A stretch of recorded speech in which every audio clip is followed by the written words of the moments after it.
Hallo und willkommen zurück bei Sportsman Target. Ich habe mir nochmal eine M10 von Steamboat gekauft, weil ich ein Projekt vorhabe und dafür brauche ich dieses Teil und aber auch andere Teile. Zu einem hier ein Red Dot bzw. ein Green Dot. Ich komme besser klar mit Green Dots. Und das möchte ich euch jetzt zeigen.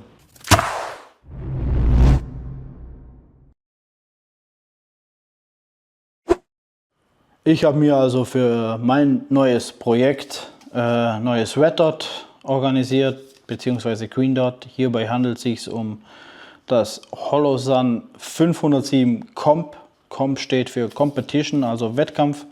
Im gleichen Zug habe ich mir hier gleich mal ein paar Notizen gemacht, weil hier steht vieles auf Oz und Inch.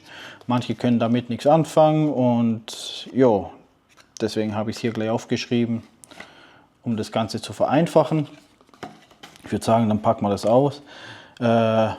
Standardmäßig hochwertige Verpackung, dass auch nichts kaputt geht von Holosun. Hier haben wir dann das User Manual, hier haben wir eine kleine Karte mit dabei, hier haben wir ein Staubtuch, Reinigungstuch, unsere Polsterung und ein Silika-Päckchen. Und ja, so sieht es dann von innen aus. Üblich, standardmäßig sind hier zwei verschiedene Schrauben bzw. Länge. Also hier haben wir die längeren, hier die kürzeren. Standardmäßig haben wir hier dann noch den Schlüssel von Holosun, einmal zum Befestigen vom Red Dot an sich und einmal um das Red Dot einzustellen. So, ja, dann holen wir das Ganze raus. Wie bei Holosun üblich, habe ich hier ein seitliches Magazinfach, Batteriefach, um ganz einfach im verbauten Zustand kann ich dann die Batterie einfach austauschen, ohne das Teil abmontieren zu müssen. Die Batterielebensdauer ist beim Punkt, also wenn man nur den Punkt anhat, bei der 6. Stufe, hat die Batterie eine Lebensdauer von 50.000 Stunden.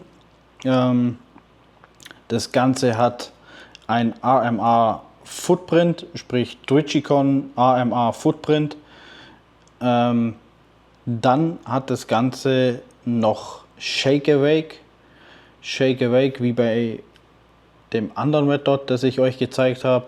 Shake Awake ist ein Sensor, der sich bei Bewegung einschaltet. Sprich, wenn ich dieses Teil aus dem Koffer raushole und es in Bewegung oder Erschütterung bekommt, dann geht das Red Dot an und hat direkt aber auch die alten Einstellungen drin.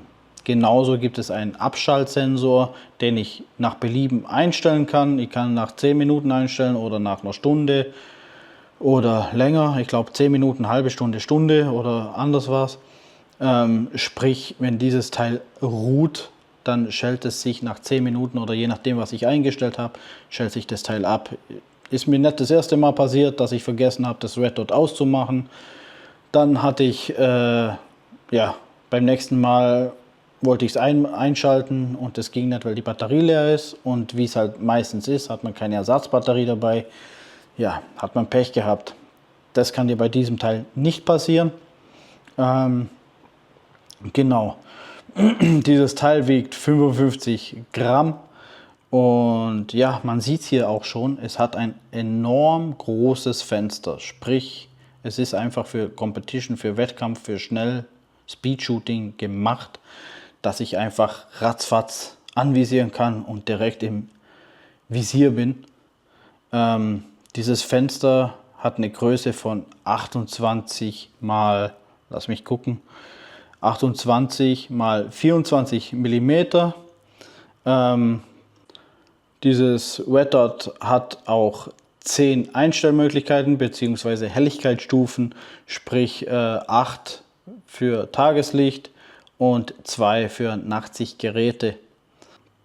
Was ich persönlich halt bei Holosun mega gut finde, sind die Einstellmöglichkeiten von den Reticles.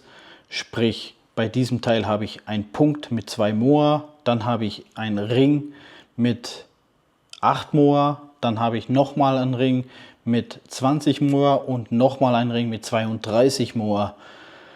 Das Ganze kann ich nach Belieben einstellen. Ich kann sagen, ich möchte einen 32 Moor Ring und den Punkt drin haben oder auch ohne Punkt. Ich kann den mittleren Kreis nehmen, mit oder ohne Punkt. Also ich habe hier enorm viele Einstellmöglichkeiten. Das ist das, was ich sehr cool finde hier bei diesem Holosun. Was ich allerdings noch dazu sagen möchte, ist, der Support von Holosun ist mega gut. Also da gibt es echt gar kein Problem und der Support ist astrein. Also kann ich auf jeden Fall empfehlen. Es ist ein sehr hochwertiges Red Dot natürlich und vom Preis her bewegt sich im mittleren oberen Bereich so. Genau. Ja, an sich war es das auch schon. Ich wollte euch mein erstes Teil zu meinem Projekt zeigen und weitere Sachen werden folgen. Und ja, und das Teil werdet ihr dann auch, sobald mein Projekt fertig ist, auch in Action sehen. Und wir sehen uns bis bald. Ciao.